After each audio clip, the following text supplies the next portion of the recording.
Hello, my name is Linda Frazee, and I've worked for about 40 years with people trying to help them find their happiness, their satisfaction, and get along better at work and at home.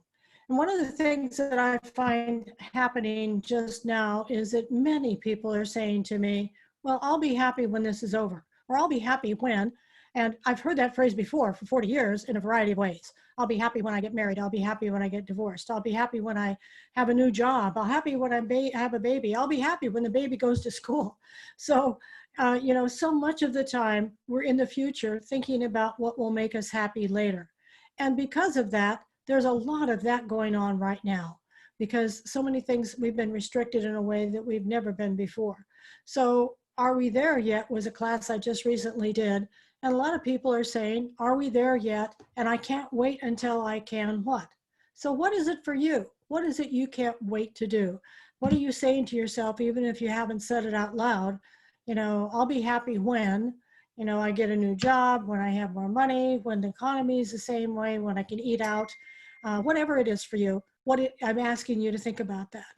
Now, why is that important? It's because whatever you're thinking about is got to happen in the future for you to be okay. It robs you of the present moment now. This means that you cannot possibly be thinking that this is okay right now. You might say, well, it's sort of lukewarm, but I'll be happy then. The goal is to be happy now. And I don't mean happy like joy. Be satisfied, be in the moment, and really mind this opportunity that you have to live in this historic time and do the best you can with what you've got. Now, I'm not making light of the financial, the emotional, the grief, the loss, the pain that many people are going through. I know that's happening, and I'm in no way suggesting that they should be acting like Tigger the Tiger about that.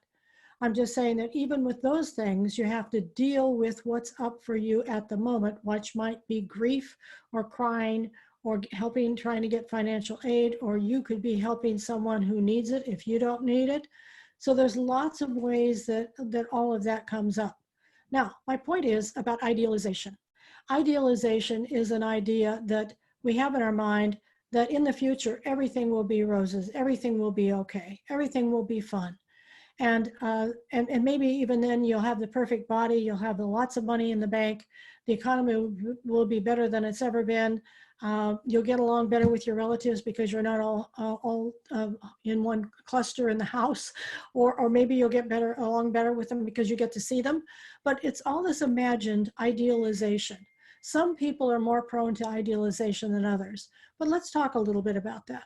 So for just a minute, I want you to think about what your ideal life would be like. If I could just tap you with a magic wand right now and you could have that ideal life, what would that look like? What would you be doing? What would you be wearing? How much money would you have in the bank?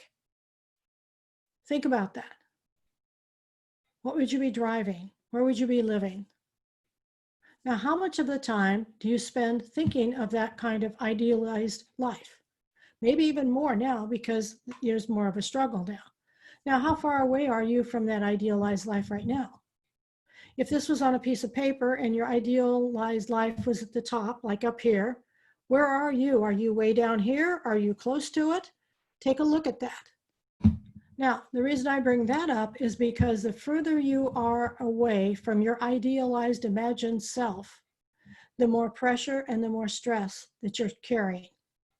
The more upset you are because it's so far away, and the more likely you are to feel victimized by other people causing these conditions outside of yourself that are causing you not to be your idealized self. So the truth is, of course, we cause our own upset. Now that's also hard to buy when the coronavirus is running rampant and the financial conditions in the world are not all that we would like, and we don't really know what's going to happen. I understand that. But still, you live inside yourself. And that's the place that you have to work on to be happy. So what do you do with that idealized part of you? First of all, bring it down.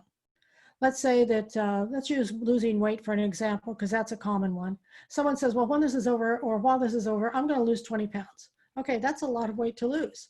Okay, so that's a high idealization. So if you're here and that 20 pounds is way there, bring it down and say, okay, I'm going to lose 5 pounds. Now take a step up from where you are. and get on a plateau of the first thing of what do I have to do to lose 2 pounds or 5 pounds.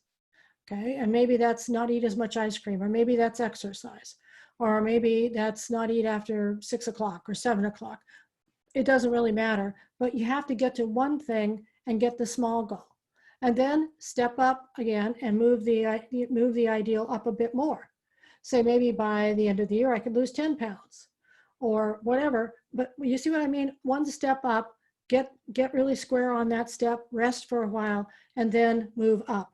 Instead of saying, here I am and there, that's where I should be. Because the higher that idealization is of how you should be, the more unhappy you are all the time. So just one of many tips that I have for you about how to manage yourself during this time. My name is Linda Frazee. My website is lindafrazee.com. Check it out. I have a lot of offerings of classes and an online community, and I'd love to be able to help you in any way I can. Thank you.